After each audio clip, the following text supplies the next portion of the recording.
Alhamdulillahirabbil alamin. Wassalatu wassalamu ala asrofil anbiya'i wal mursalin Sayyidina wa maulana Muhammadin wa ala alihi wa ashabihi ajma'in, amma ba'd. Puja dan puji syukur marilah kita panjatkan hadirat ilahi Rabbi, yang mana pada pagi hari ini kita bisa berkumpul di majelis ilmi yang penuh barokah ini dalam keadaan sehat iman, sehat jasmani, dan sehat rohani. Salawat dan salam marilah kita haturkan kepada junjungan kita Nabi Agung Muhammad Sallallahu Alaihi Wasallam, Nabi akhirul zaman yang kelak kita nantikan syafaatnya di yaumil qiyamah nanti. Yang kami muliakan dan selalu kami dengarkan setiap nasihat beliau, yaitu Habib Jamal. Dan ini tadi barusan sama Umi, tapi Umi pisah karena kenapa kok bisa Bunda? Karena ada adik Aisyah yang pinginnya itu keliling-liling Hongkong.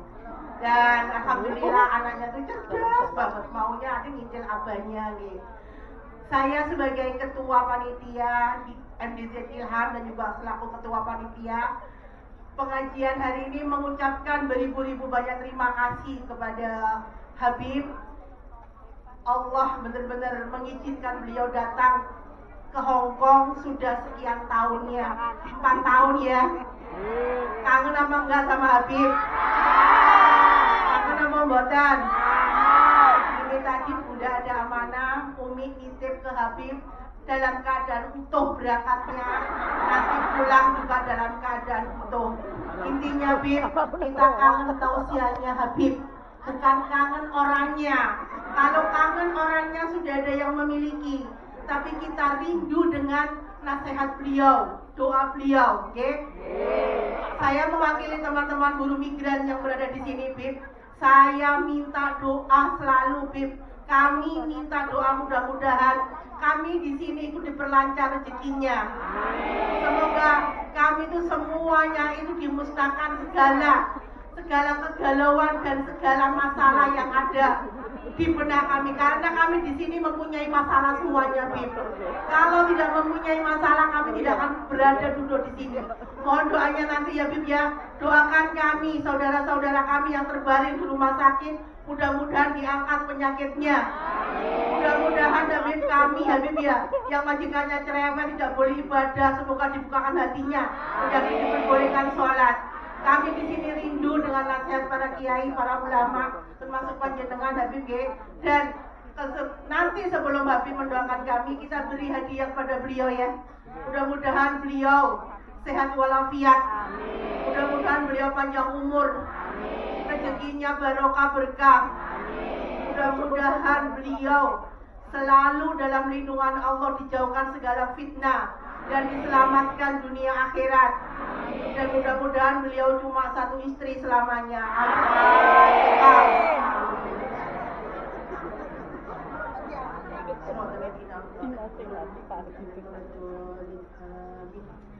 Dan saya di sini saja. Bunda kok telat? Iya. Habib itu saya omongin, Bib, nanti itu tausiahnya dari jam 10 sampai jam 4 sampai jam 5. Aku 6 jam dikongkon bengok-bengok kan. Buatan Bib, nanti kan ada waktu isoma itu. Nanti sudahlah Bib, jenengan akan mengalir dengan sendirinya. Nek dibayangno koyoke kesel ya. Karena ya, tapi ketika bertemu dengan para bidadari yang ada di sini, jadi semangat. Tapi ini sakit loh ya, sakit. Tapi ketika sudah di Hong Kong, apalagi melihat panjenengan sembuh ya Bib ya. Sembuh. Oke, dan Bunda gak kebanyakan ngomong, saya minta maaf dan saya terima kasih kepada teman-teman yang selalu mengintili setiap dakwah Ilham. I love you semuanya.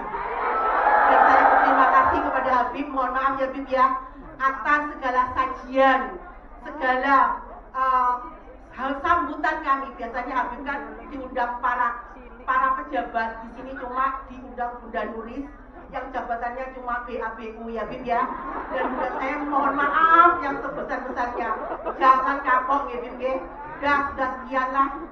Nanti ada doanya Habib biar nanti panjenengan yang sakit-sakit supaya sembuh.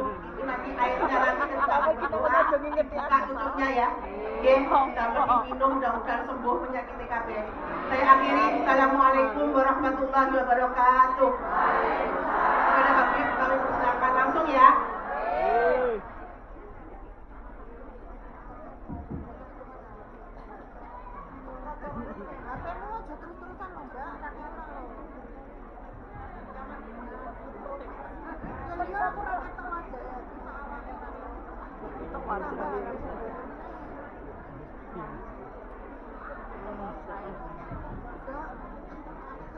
Bismillahirrahmanirrahim.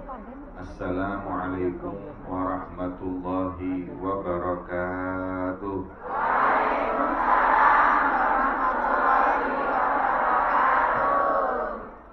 Alhamdulillahi hamdan katsiran tayyiban mubarakan fihi ala kulli hal.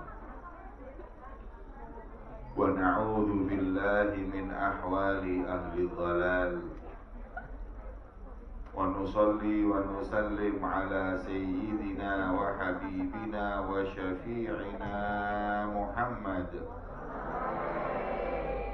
asril jamali wa manba'il kamali wa mustawda'il jalal wa ala alihi wa sahbihi khairi suhbin wa al amma ba'd. Subhanaka la ilma lana illa ma 'allamtana innaka antal alimul hakim. Rabbi shrah li sadri wa yassir li amri wahlul 'uqdatam min lisani yafqahu qawli. Amin ya rabbal alamin. Dumateng segenap para hadirin dan hadirat. Hadirinnya cuma satu, saya lihat tadi. Kopiahan mana?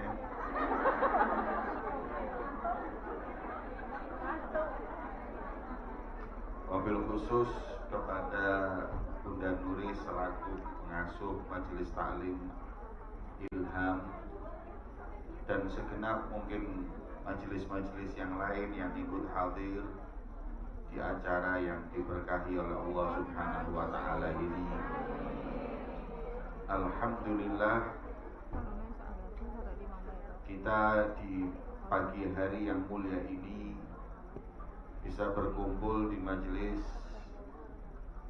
yang insya Allah mampu menambah kecintaan kita kepada Allah, cinta kita kepada Rasulullah SAW. Khususnya kita yang baru saja meninggalkan bulan Rabiul Awal, bulan kelahiran beliau junjungan Nabi besar Muhammad SAW, maka kita berharap agar cinta kita kepada Nabi bertambah dan cinta Nabi kepada kita juga bertambah. Wonten ulama namanya Al-Imam Asy'arani, wiridnya beliau tiap sholat adalah Allahumma habibni ilan nabi wa habibin nabi ilayya. Ya Allah, tambahlah kecintaan Nabi Muhammad kepada kami dan tambahlah kecintaan kami kepada Nabi Muhammad. Karena gak ada orang yang paling beruntung kecuali orang yang cinta di dunia ini kepada Nabi Muhammad dan dicintai oleh Nabi Muhammad. Maka itu majelis yang kita hadiri bersama di hari yang mulia ini insya Allah adalah salah satu sebab kita tambah cinta kepada Nabi dan Nabi tambah cinta kepada kita. Amin ya rabbal alamin. Hadirin yang dimuliakan oleh Allah Subhanahu wa taala. Kalau Nabi cinta kepada kita itu sudah pasti. Nabi cinta kepada kita itu sudah pasti. Tapi kalau kita cinta kepada Nabi ini yang belum pasti. Pasti banget.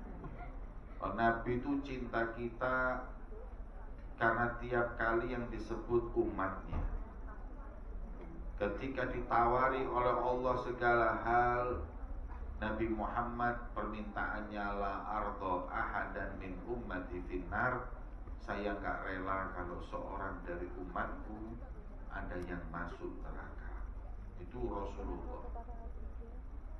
Oleh Allah di dalam Al-Quran disifatkan Nabi Muhammad, laqad ja'akum rasulun min anfusikum, telah datang seorang di antara kalian manusia. Jadi Nabi itu manusia. Setinggi-tingginya kedudukan Nabi Muhammad tetap manusia. Gak ada di antara kita yang ngomong kalau Nabi itu anaknya Tuhan atau ponakan atau lisanan, juga gak ada. Makanya oleh Allah disebutkan min anfusikum, supaya kita bisa nyontoh. Nabi itu manusia sama-sama kita, supaya kita bisa nyontoh. Tapi kalau kita yakini Nabi Muhammad itu anaknya Tuhan, mana bisa kita manusia nyontoh anaknya Tuhan. Makanya Nabi Muhammad min anfusikum, manusia, agar bisa menjadi suri tauladan untuk kita. Azizun alaihi ma anittum, sifatnya Nabi itu gak rela kalau ada umatnya menderita. Ada riwayat Rasulullah itu pernah di pasar kelihatan seorang budak. Budak itu kalau sekarang mungkin seorang pembantu. Pembantu yang punya tuan. Kalau budak itu milik. Ini budak, ini milik sudah, miliknya tuannya. Diperintahkan ke pasar belanja, uangnya hilang, dan juragannya jahat. Kesian, mau beli gak bisa, pulang takut, bingung. Kelihatan Rasulullah, orang itu bingung, didatengin, ada apa? Kok kau ketakutan? Kata orang tersebut, aku diperintahkan tuanku untuk belanja, mau beli uangnya hilang, mau pulang gak berani, bingung saya ini. Kata Rasulullah, berapa uangnya? 4 dinar, anggap 400 ribu dikasih oleh Rasulullah. Belanja. Setelah belanja pulang juga gak berani, ditanya lagi, kenapa? Tuanku itu tukang suka marah. Kalau saya pulang gak bawa apa-apa, dia marah-marah. Maka kata Rasulullah, ya udah saya antarkan, saya mintakan maaf.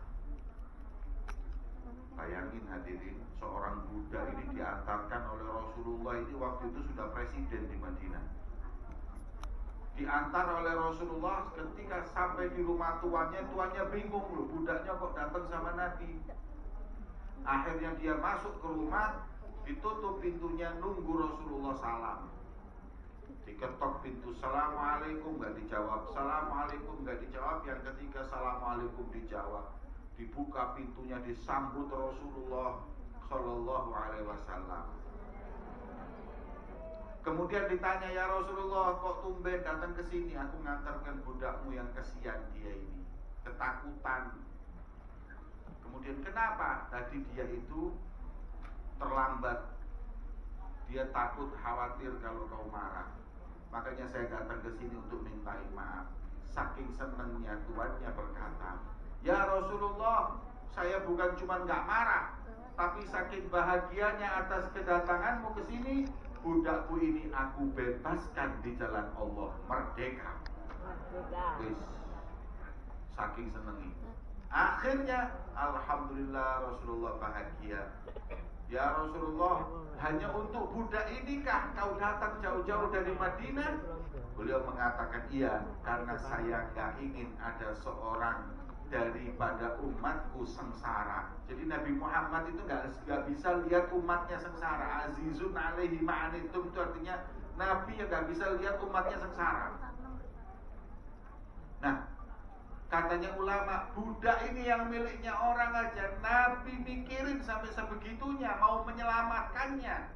Bagaimana dengan kita nanti di yaumil qiyamah? Makanya Hasan bin Thabit beliau berkata, wa hasyaka ya Rasulullah tarda wa fina man yu'adzabu aw yusa'u. Enggak mungkin kau rela ya Rasulullah kalau ada seorang dari umatmu nanti disiksa di api neraka atau mendapat perlakuan tidak baik yaumil qiyamah.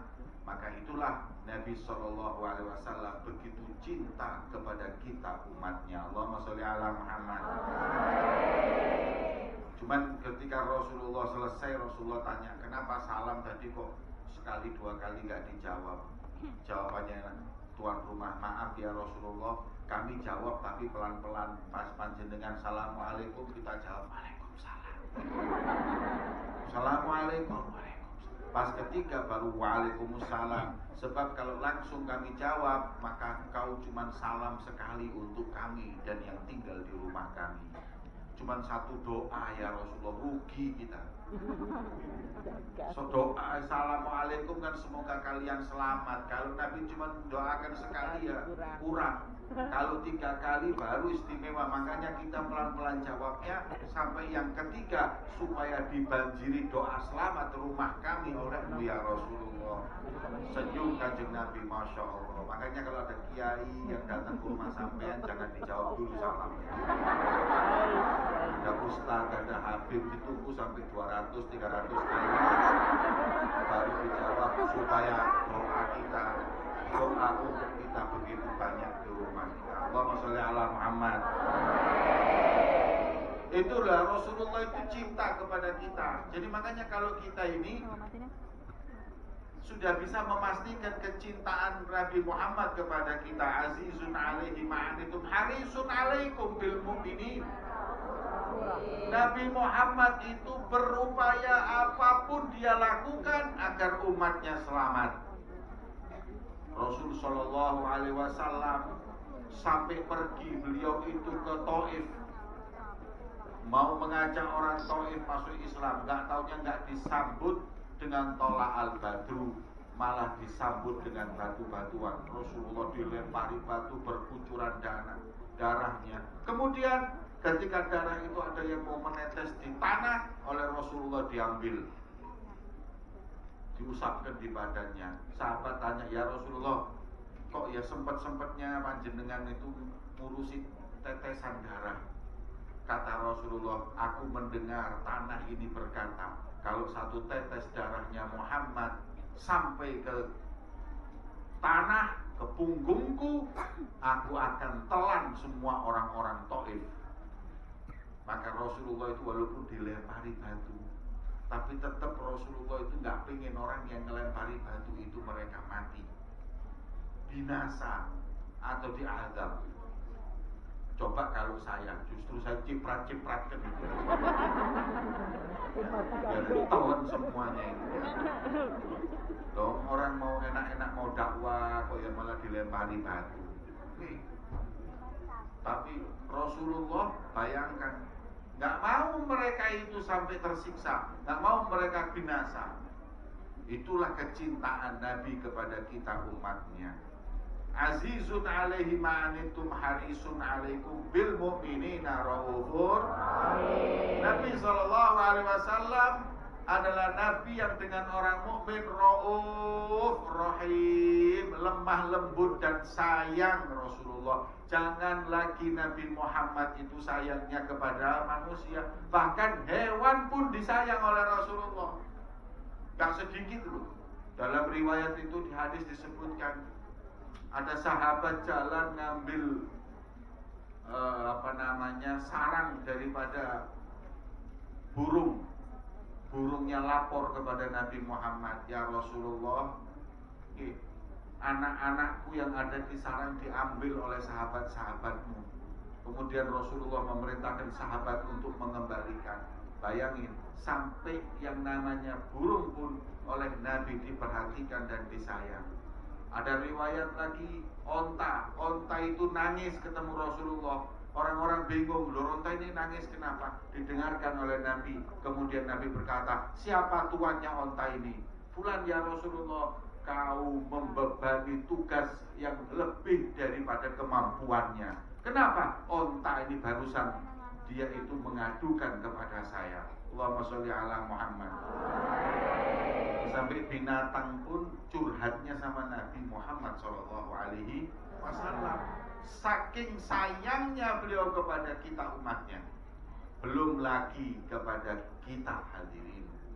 Rasul sallallahu alaihi wasallam begitu kasih sayang kepada kita umatnya. Makanya sepakat sudah kalau Nabi ini sayang dengan kita. Sekarang yang harus dipertanyakan, apakah kita sayang dan cinta kepada Nabi Muhammad?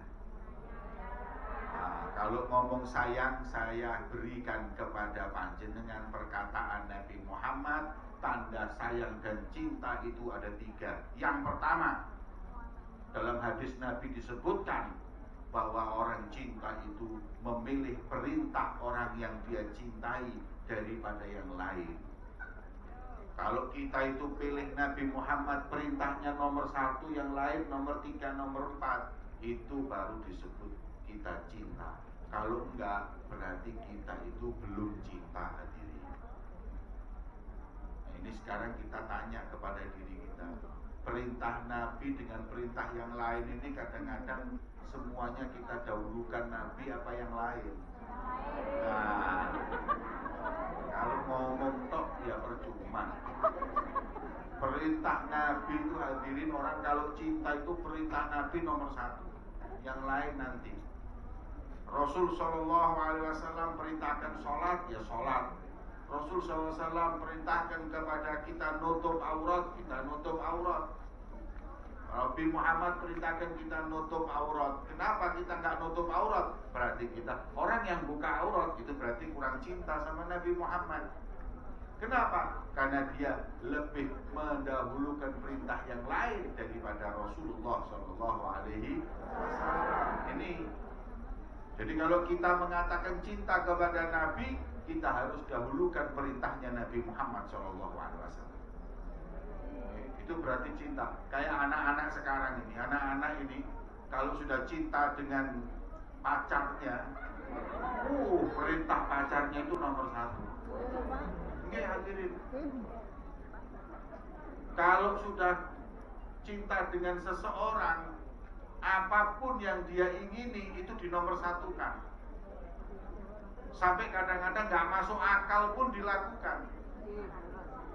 Zaman saya dulu itu kalau saya punya celana sobek, itu saya buang. Zaman sekarang sobek dibeli hadirin. Kenapa? Karena kekasihnya pakai seperti itu, dia pakai walaupun nggak masuk akal. Inilah yang disebut dengan cinta, memilih apa yang dilakukan oleh kekasihnya daripada dirinya.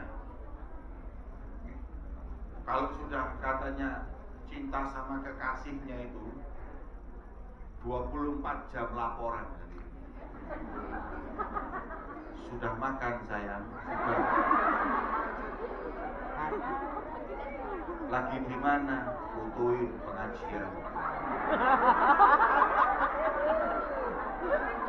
Sayang sudah sholat, ini lagi sujud.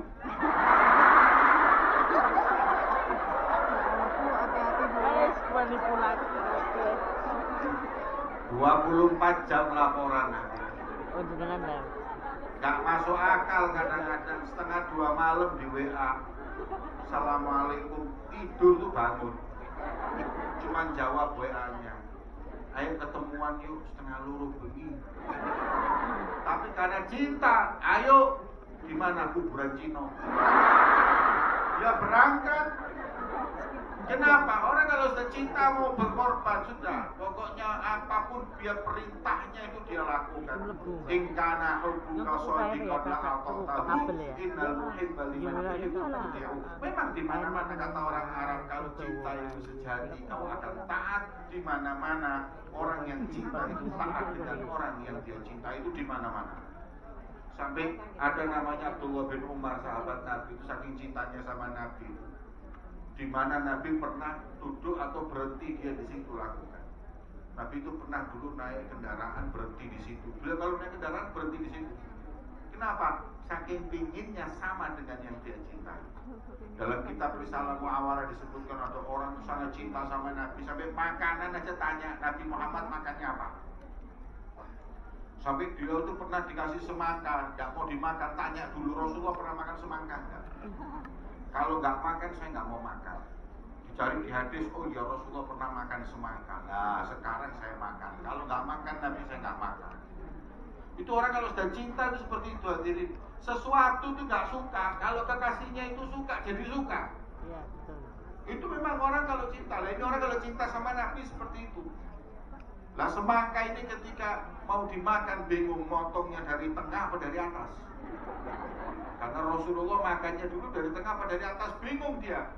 Akhirnya dicari-cari nggak ada. Rasulullah pokoknya adanya makan semangka, cara motongnya nggak ada. Karena beliau mengatakan kalau nggak ada cara motongnya saya nggak makan karena saya takut saya nanti motong dari atas sedangkan Nabi dari tengah, maka saya beda dari Nabi Muhammad. Langsung dia nggak jadi makan semangka. Makanya yang cinta sama Nabi itu Nabi nggak pernah makan rujak, nggak pernah makan gado-gado, pokoknya pangsit apa Cireng. Kerupuk orangnya nggak kerupuk. Orang itu kan gitu, kekasihnya doyanannya bakso, dia nggak suka, tapi gara-gara kekasihnya suka, dia jadi suka. Situ orang cinta.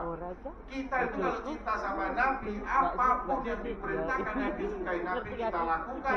Ini bukti cinta kita kepada Nabi Muhammad SAW. Allahumma sholli alaihi. Kalau sudah seperti itu, baru kita cinta. Itu yang pertama. Yang kedua, an yahtar mujalasata habibihi ala mujalasati ghairi. Orang cinta itu duduk dengan kekasihnya kuat. Orang kalau cinta video call sampai jam 2 bengi itu kuat. Aku tahu ya. Sampai jam 2 malam.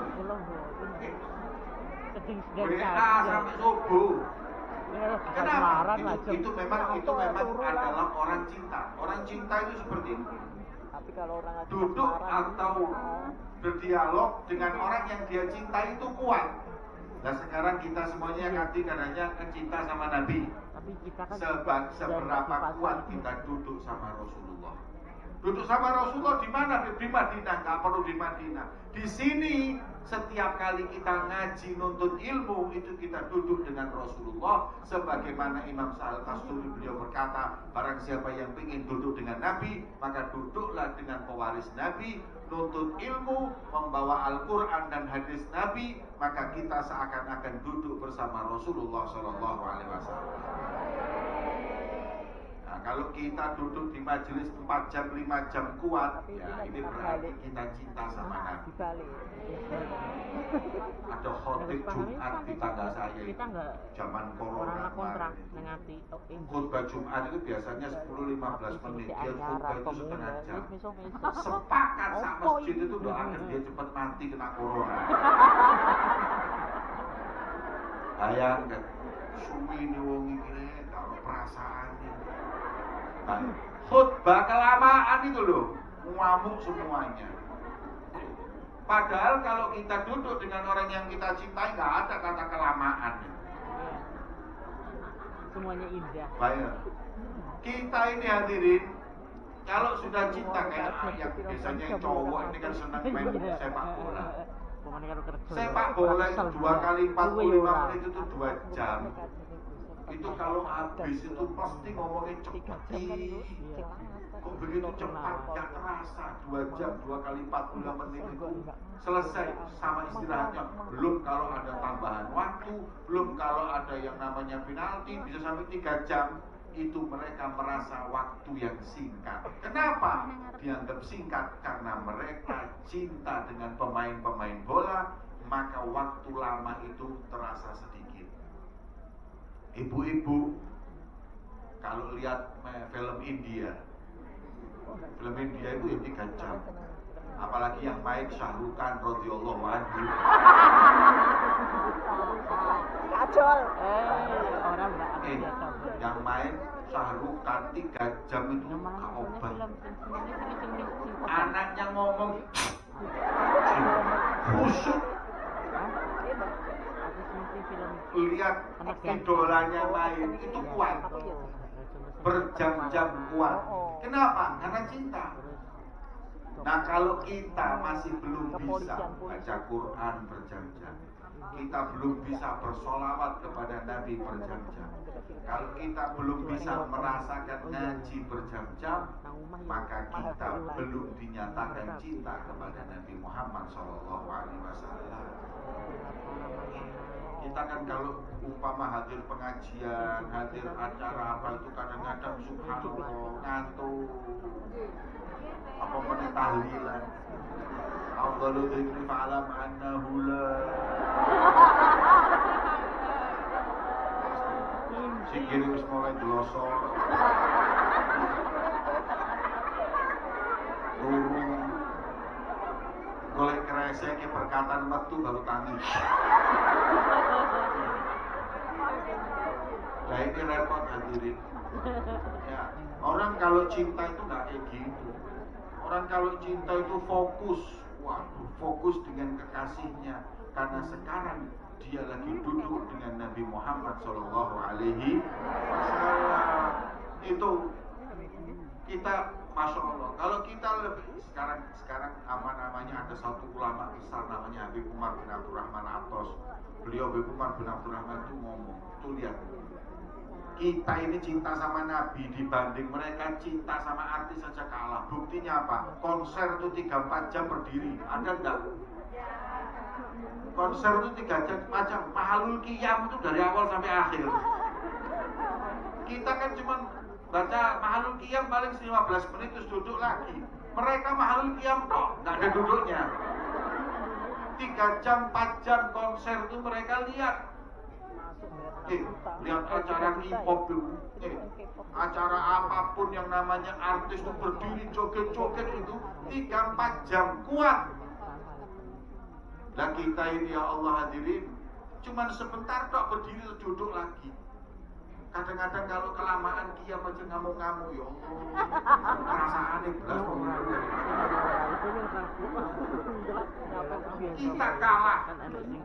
Kita kalah dengan orang-orang ahli dunia mencintai dunianya daripada kita umat Nabi Muhammad mencintai Nabi Muhammad Sallallahu Alaihi Wasallam. Makanya kita mesti tanya, apakah kita ini sudah cinta dengan Nabi kalau kita masih seperti ini?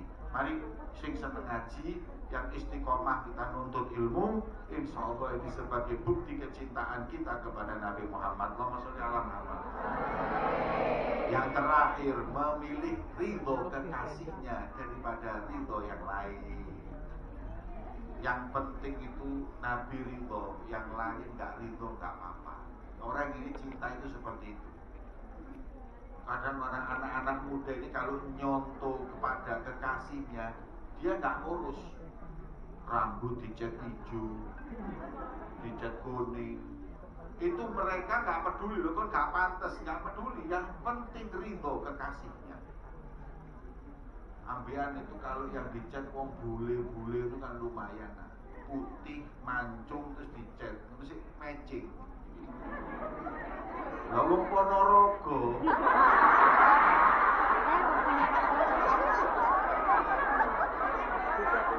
rambutnya dicat abang ijo kuning, gak tambah kayak artis, tambah kayak setopan lagi.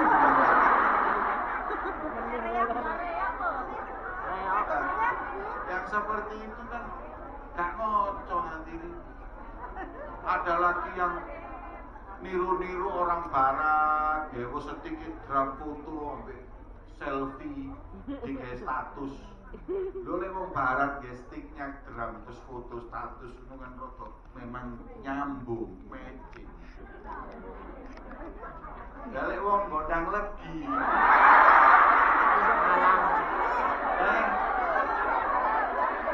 Selfie dengan stick drum. Yang di bawahnya itu yang komen, Mas pangsite piroan. Betul pangsit. Hadirin yang dimuliakan Allah. Amin. Kita itu mau apapun, baju kita mau keluar dari rumah itu ditanya, Nabi ridho nggak dengan baju saya? Itu aja. Apakah Nabi ridho dengan baju yang saya pakai ini ridho atau tidak? Apakah Nabi ridho dengan saya membuat acara ini atau tidak? Orang-orang dulu itu kalau mau apa-apa itu semua itu dikembalikan sama Nabi. Kira-kira Nabi ridho atau tidak? Baju yang panjenengan pakai sekarang, kira-kira Nabi ridho? Oh pasti, oh Nabi ridho dengan baju yang seperti ini. Nabi itu ridho dengan baju, hadirin. Kalau perempuan itu bajunya nutup aurat, kemudian bajunya itu longgar yang menutupi juga daripada bentuk badannya. Nah sekarang ini di Indonesia kan Masya Allah hadirin. Kalau di Hongkong nggak ada, di Indonesia.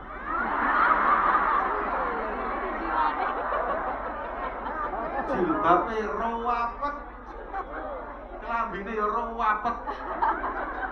bajunya itu bahan kaos. Ngapunten nggih. Saya bingung sama orang-orang. Buat apa jilbaban tapi bajunya itu kelihatan semua.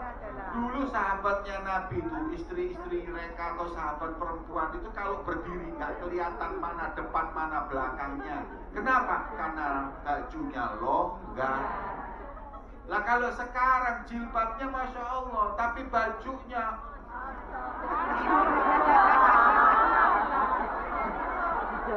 kalau dulu nggak kelihatan mana depan mana belakang, sekarang kelihatan depan belakang, dalamnya kelihatan.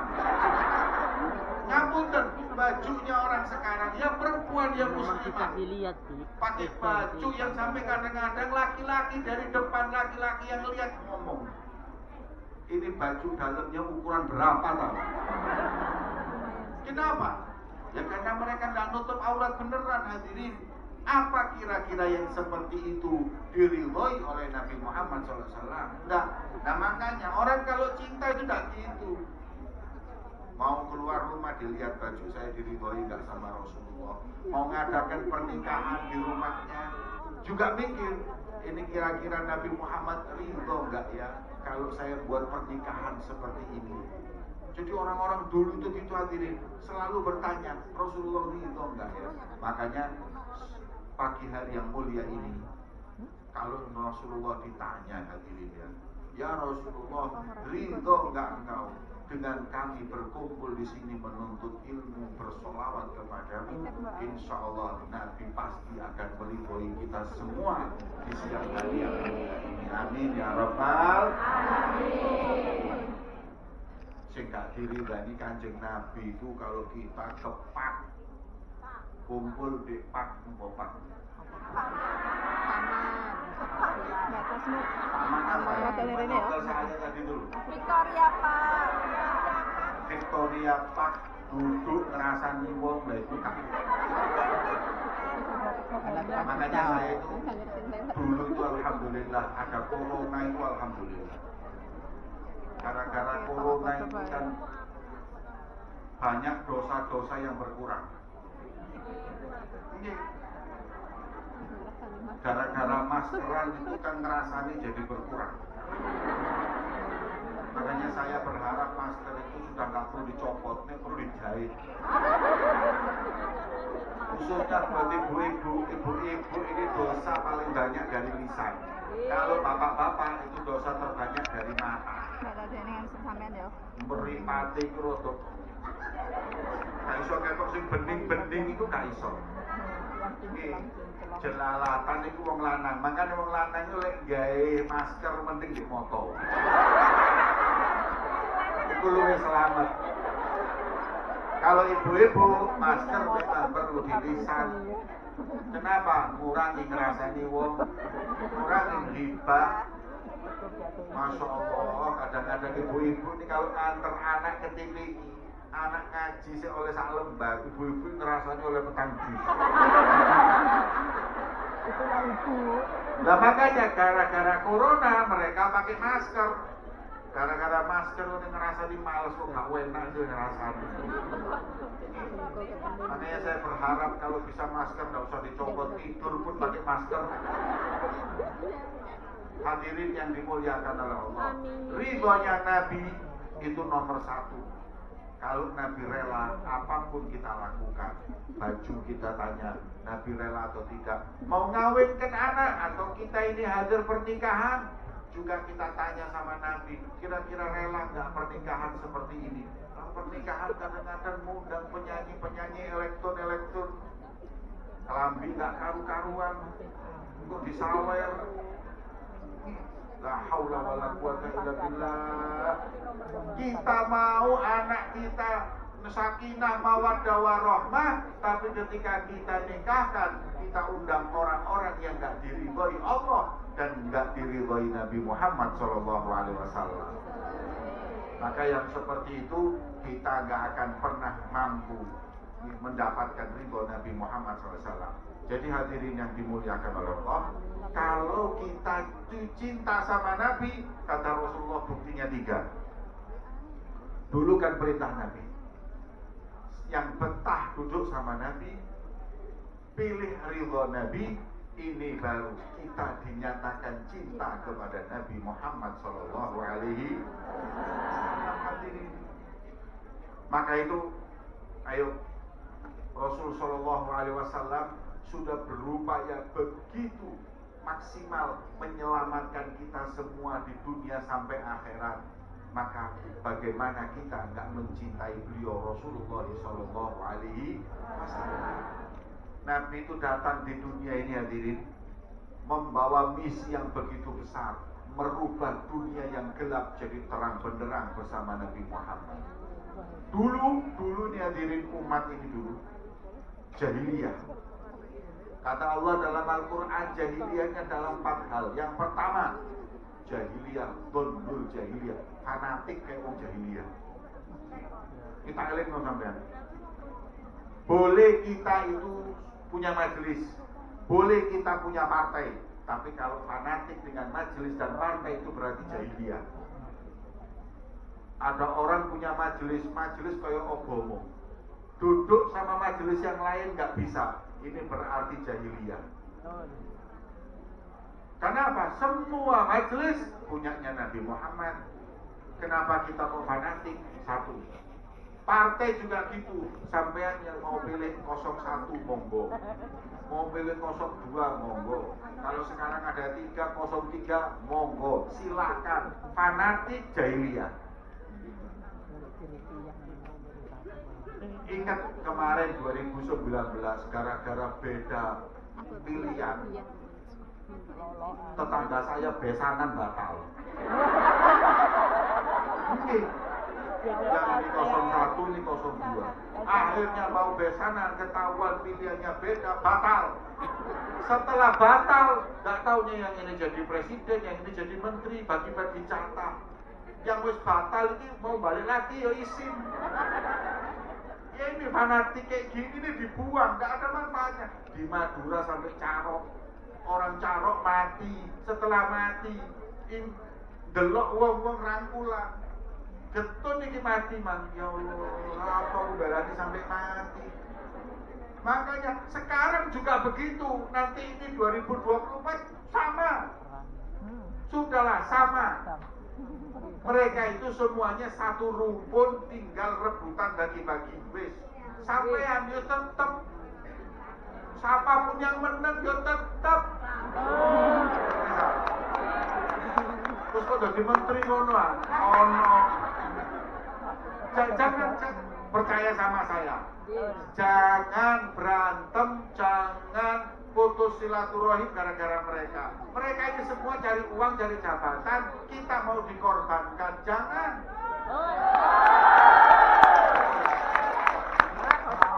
Belum mati-matian. Mereka itu dapat proyek dalam mati-matian masuk akal. Ono le opo?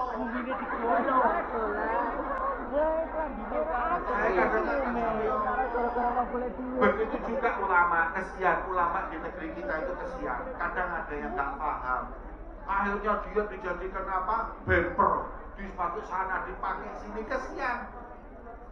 Kayak seakan-akan bela ini, bela agama. Dan hadirin, saya kasih tahu, mereka tujuannya hanya harta dan jabatan. Makanya kita ingat-ingat, Bu, siapapun di antara mereka mau menang mau kalah, kalau sampai setu sampai mati, yang takziah itu kosong piro. Tonggomu, gara-gara kau urusan beda pendapat politik, gak nyopo tonggomu, gak nyopo dulurmu, padahal mereka rumpunmu. Yang nanti kita mati, yang perhatikan, kita sakit, yang perhatikan yang mereka. Ini kosong siji, kosong loro, gak ada yang ngurus. Betul apa betul? Jadikan politik itu buat mainan saja. Buat mainan dan dulinan. Mereka bikin kita mainan, kita balas ya, dulinan bisa. Tak perlu mau pakai baju warna ini, warna itu, saya ini sama itu. Anggapan ini pesta Halloween. Terus anggapan Halloween kan lho. Apa kalau ada orang pesta Halloween terus bajunya beda-beda sama ngamuk? Tidak ada. Ya wis anggap penuh. Jadi tidak perlu terus partainya kok warnanya abang iki hijau. Udah biasa aja.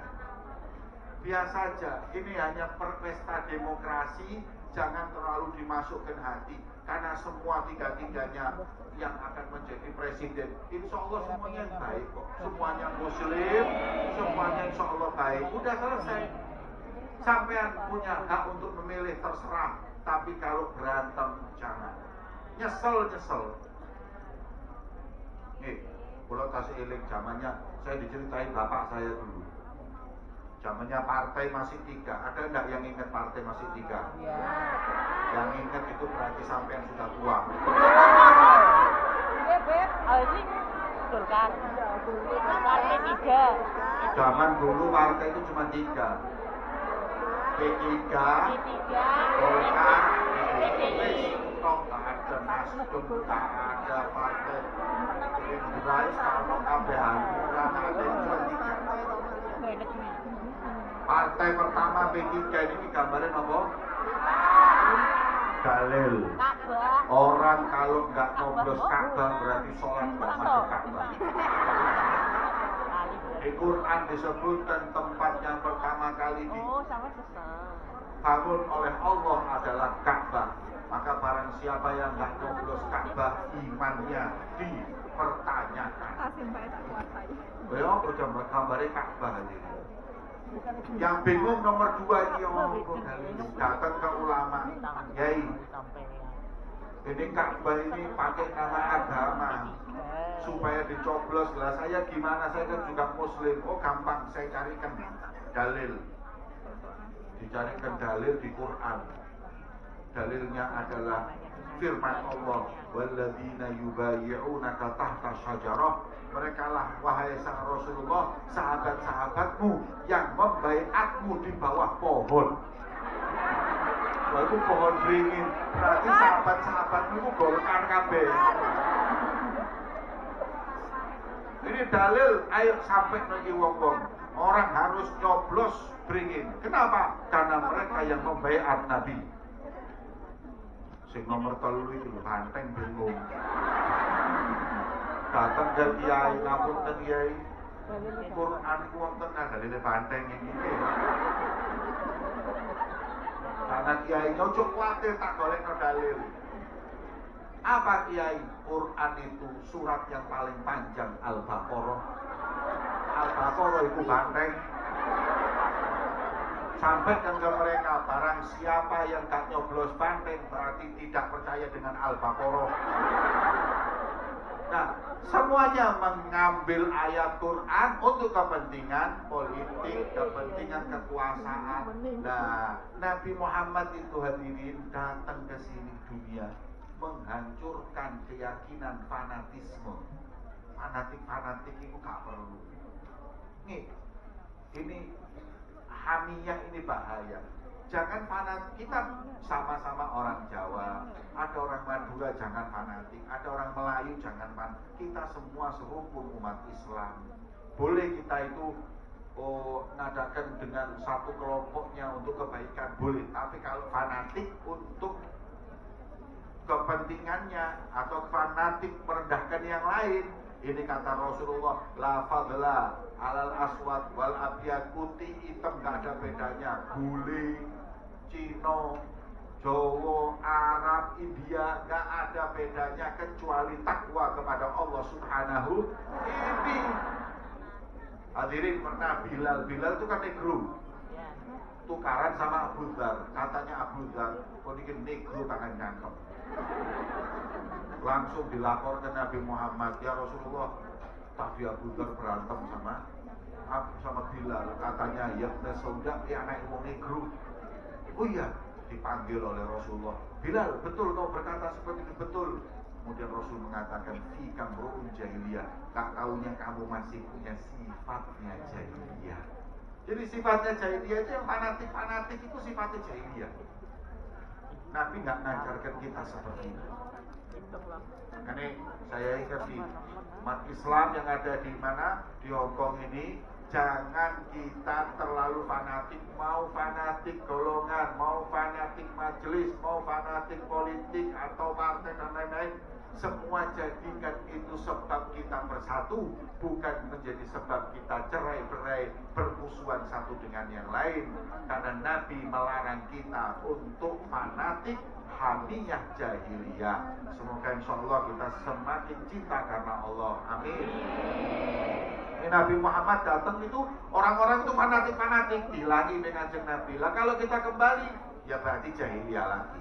Itu yang pertama. Yang kedua, ini Nabi Muhammad itu datang ke di dunia ini, ke waktu diutus oleh Allah di dunia ini, lihat orang-orang ini keyakinannya aneh-aneh.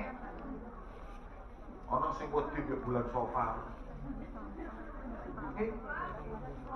Safar itu bukan suro, kalau suro itu Muharram. Safar itu sebelum Safar. Kalau bilang Safar itu Safar, aslinya itu Safar. Safar itu sebelumnya Maulid. Muharram, Safar, Rabiul. Loh, orang Jawa itu paling takut sama Safar. Sampai ngerabekno anak batal nek Safar. Ada nggak yang berani kawin bulan Safar? Padahal Rasulullah nikahkan Fatimah bulan Safar. Karena apa? Rasulullah mengatakan la Safar wala hamah wala adwa. Jangan kalian takut, yakin sial bulan Safar, jangan. Tapi lu sampai ngomong gitu. Karena orang Arab dulu takut bulan Safar. Lah keyakinan ini masih dibawa sama orang Jawa. Orang Jawa ini kadang-kadang kalau bulan Safar takut. Bikin musibah itu balak.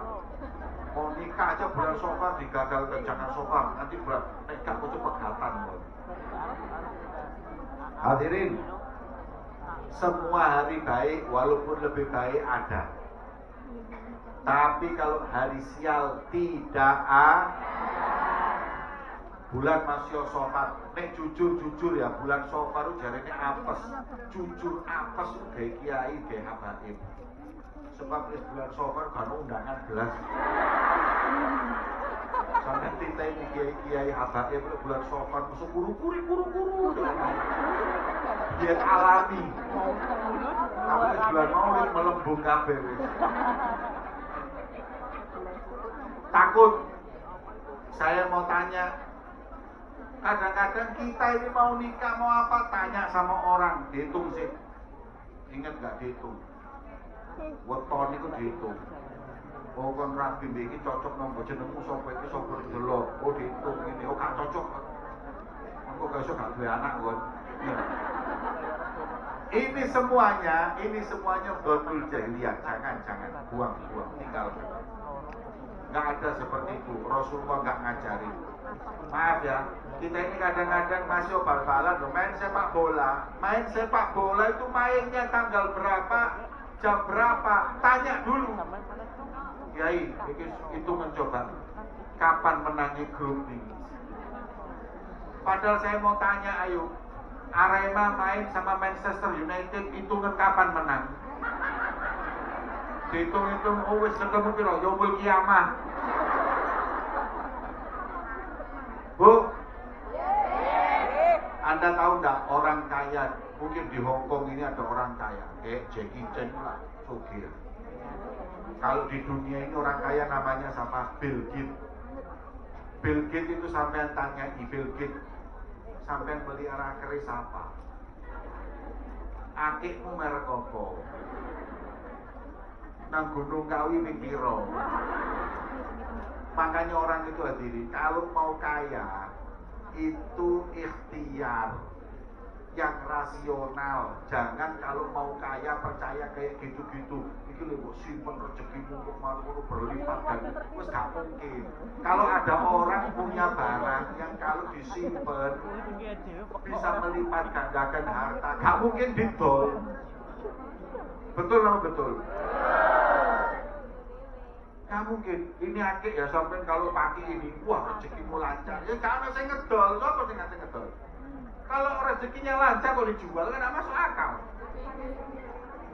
Bill Gates itu orang paling kaya tadi, gak punya akik, gak punya apa-apa, tapi karena kerja dia berhasil.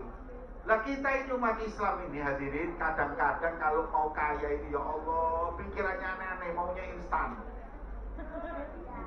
Kita itu cuma diajarkan ikhtiar sambil baca surat Waqiah dan sholat duha. Buat apa sholat duha sama Waqiah? Rezeki insya Allah diberkahi sama Allah. Tetangga saya suruh baca surat Waqiah, insya Allah dijamin kaya. Tak taunya subhanallah dia ngomong, Beb, saya tak perlu baca surat Waqiah. Kenapa? Karena istri saya namanya Siti Waqiah. Ada nggak yang namanya Siti Waqiah di sini? Iki wong ngawur. Nama kok Siti Waqiah? Saya tanya bojoku jenenge Siti Waqiah ngamukan apa gak muamu lho, jenenge kiamat. Waqiah itu kiamat. Makanya muamuk tok jenenge kiamat. Orang-orang Indonesia ini kadang-kadang kalau mau ngasih nama orang itu nggak dilihat dulu, pokoknya di Quran didelok di Google. Terus kalau aku jenenge terus kemudian dikasih nama. Saya pernah diundang ke Pasuruan satu kiai. Kiai ini masya Allah. Jadi ketika saya datang, assalamualaikum kiai, waalaikumsalam, al-fatihah. Saya baca Fatihah selesai. Habib mau kopi atau teh? Saya minta teh aja. Al-fatihah. Saya duduk, kiai ngapunten nggih, saya mau pulang. Al-fatihah. Iki wong pesere kiai mulai Fatihah tok. Ndak taunya pembantunya keluar bawa teh mengatakan, Al-fatihah. Lek gete suwe-suwe. Loh, kiai. Panjenengan Fatihah lah, saya panggil itu santri saya namanya Al-Fatihah. Loh kok gak ngomong sampai. Saya sudah baca Fatihah berapa kali tuh. Oh maafin, saya nggak tahu ya Allah ya. Kok gantian jenenge kiai? Nggih pun sampai ganti Al-Baqarah. Betul bisa.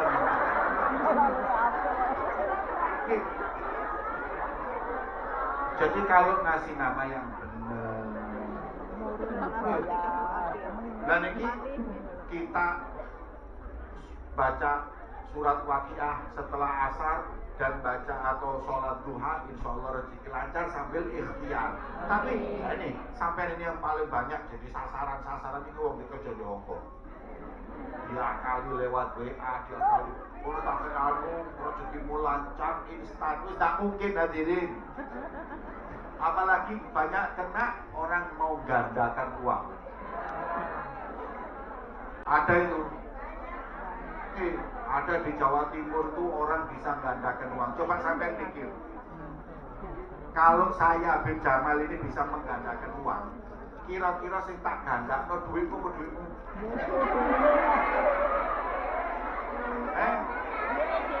Ya uang saya lah, apa duitku tak gandakno? Saya ini kalau bisa gandain uang, ini umpama uang saya ini bisa digandain, saya gandakan uang saya, sampai nggak punya uang saya kasih. Kalau ini habis saya gandakan lagi, kan gitu. Lah kalau dia bisa gandakan uang orang lain itu kan nggak masuk akal. Saya bingung.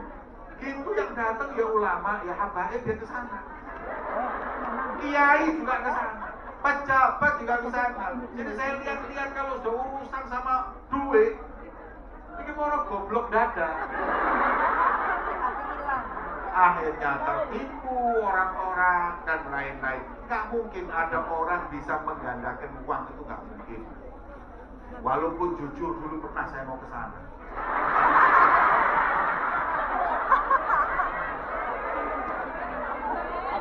Tapi waktu itu saya bukan mau menggandakan uang, saya mau menggandakan istri saya. Jadi sudah ditelu, dari papan lah lumayan. Hadirin, jadi jangan percaya hal-hal yang seperti itu. Ya, enggak. Ini semuanya berbul jahiliyah, ini semuanya adalah sangkaan-sangkaan yang dulu dibawa jahiliyah. Kadang-kadang kita ini percaya dengan rumah kita ngadep ke sana, oh apes masuk dirubah ke sini, oh main sampai puter itu nih, gak sugi-sugi. Oke, jangan. Ini semua tinggalkan, insya Allah kita mendapat keberkahan dari Allah. Yang ketiga, Rasulullah datang, hukum itu jahiliyah. Apa hukmul jahiliyah yabghun? Hukum jahiliyah itu hukum apa? Hukum jahiliyah itu hukum yang berlaku buat orang miskin yang kaya tidak. Nyolong ayam 3 tahun penjara, nyolong sandal 2 tahun penjara.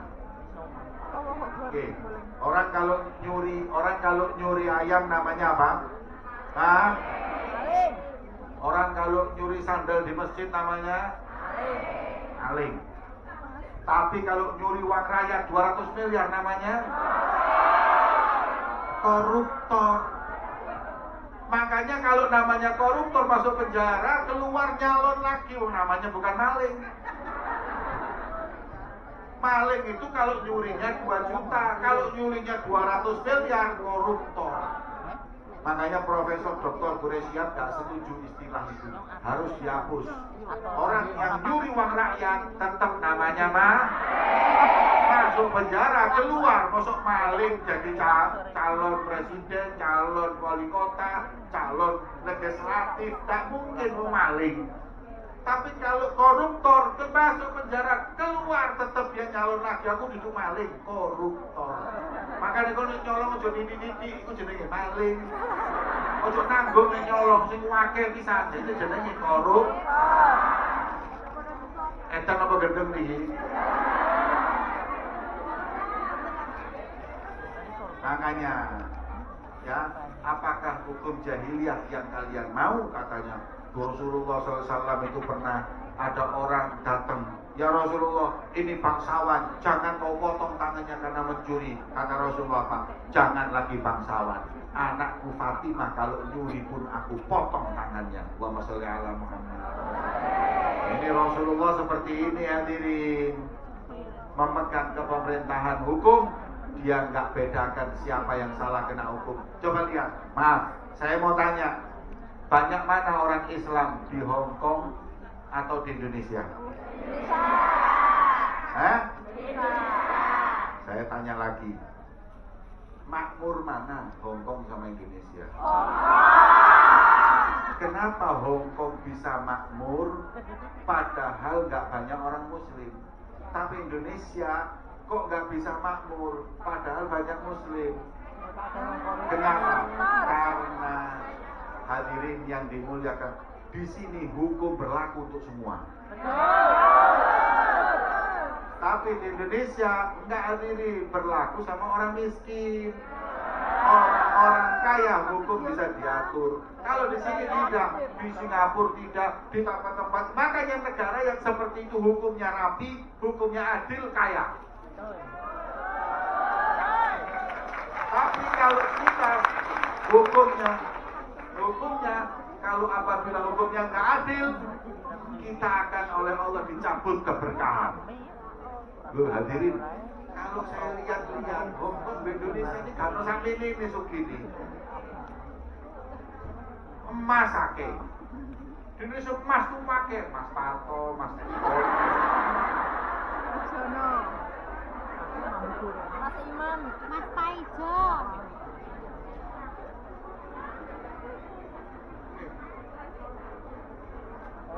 Makanya hadirin, saya kasih tahu. Makanya kita doa sama Allah agar insya Allah hukum di negeri kita bukan hukum jahiliyah. Ya, berlaku untuk orang miskin, tidak berlaku untuk orang kaya atau bangsawan.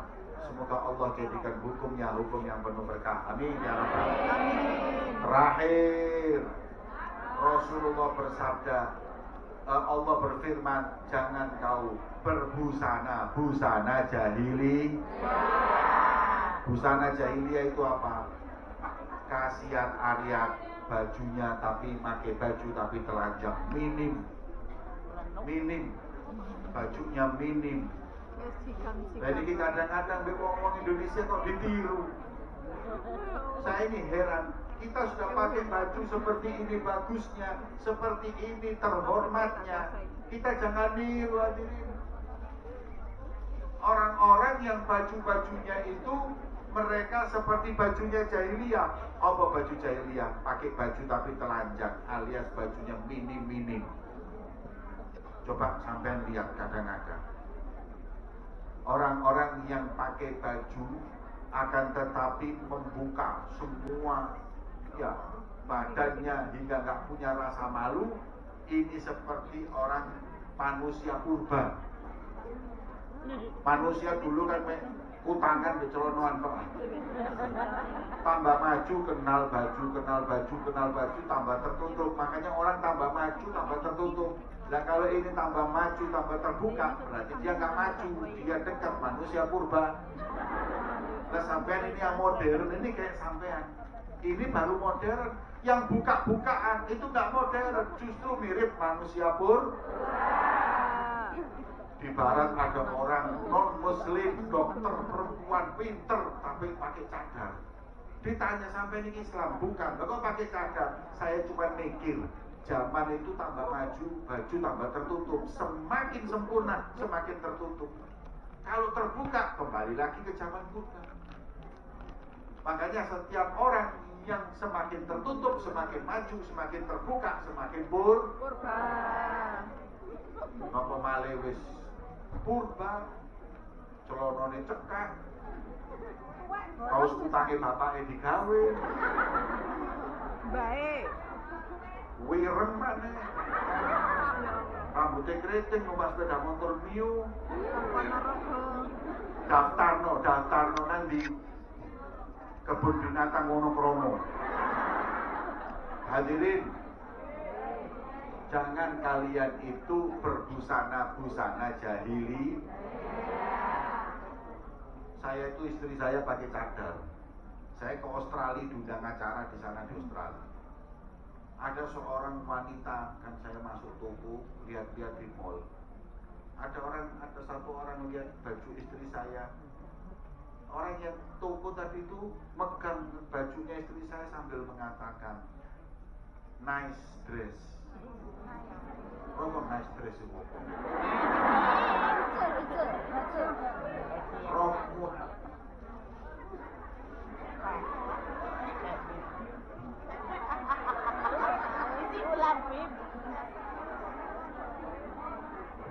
Cek.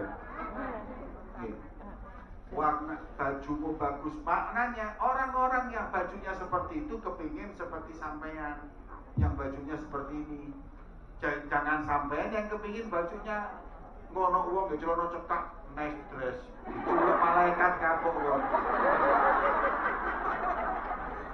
Mereka yang kepingin baju kita, jangan kita yang pengen baju mereka. Makanya insyaallah Nabi Muhammad datang mengubah dunia gelap gulita jahiliyah jadi terang benderang seperti yang kita yakini, kita pahami. Semoga Allah Subhanahu wa taala memberkahi kita semuanya.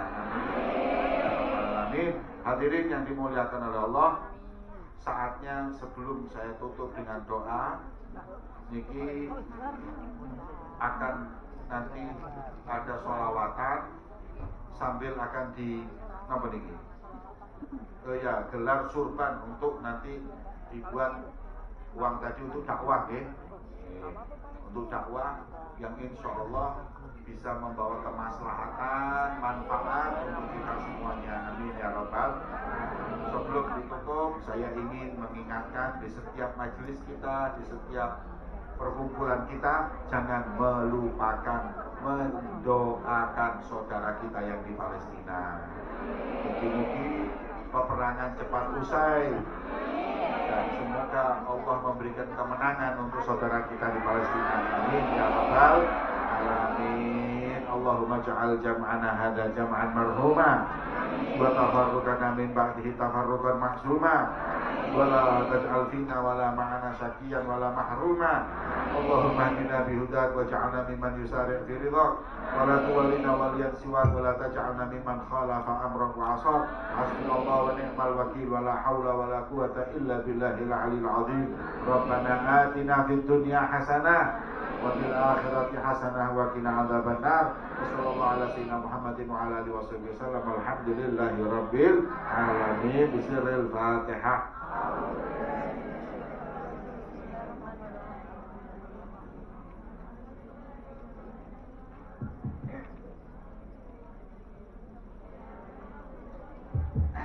panitia untuk siap-siap di surga sedekah. Mudah-mudahan dengan jenengan ikhlas bersedekah, berikan yang terbaik, dan mudah-mudahan dengan sedekah ini bertambah rezeki panjenengan.